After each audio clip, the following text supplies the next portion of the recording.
question's obvious. Your thoughts on Darcy Kemper being voted team Backbone? MVP? Team backbone? No, MVP. I was going to ask you. Does it say MVP or team backbone? It says team MVP. Okay. Who said that?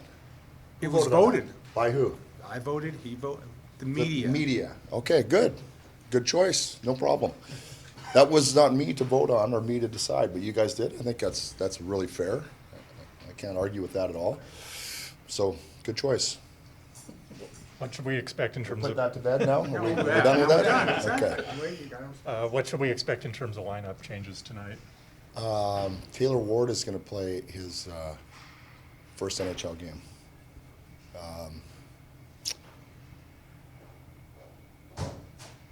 Joel Edmondson is going to play tonight.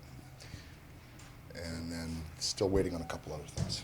Keel, one of those ones you're waiting on? Yeah, he's one that we're waiting on, yeah. With Taylor Ward, I mean, what's the scouting report you've kind of gotten from Marco, and how exciting is it to be able to reward I don't know if young player, but a guy who hasn't had this opportunity before in a game like this? Well, here's the first thing, and I just talked to him quickly. This is what's great about it. He's earned it. He's been in the organization. I don't even know if he started with an NHL contract his first year or just had an AHL deal. I thought it was, maybe he did have an NHL deal. Anyways, I guess it's not even that important.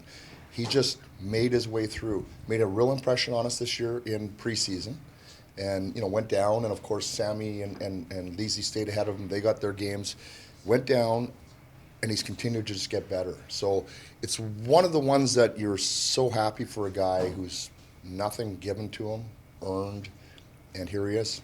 So we're really excited. You got to be around the games last year during their playoff run. Is there anything that you've noticed about his game that helps him fit into this lineup on day one?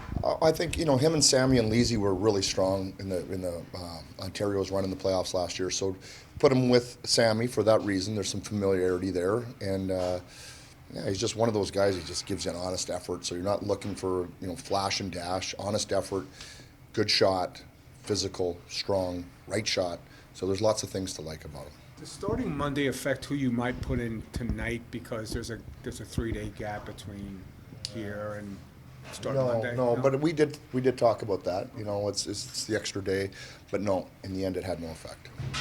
Just talked with Eddie in the room, and he feels like he kind of used this last, whatever it was, week, 10 days to just get his body, where it needed to be. How nice is it with a veteran player that you're able to trust in him to make sure he's where he needs to be while also kind of being healthy for games? That's right. Now, he worked obviously closely with Kinger, but he's been through it. He understands. He's had a long playoff run, so he knows where his body needs to be, and so he's the one making the decision if he's ready to go or not. And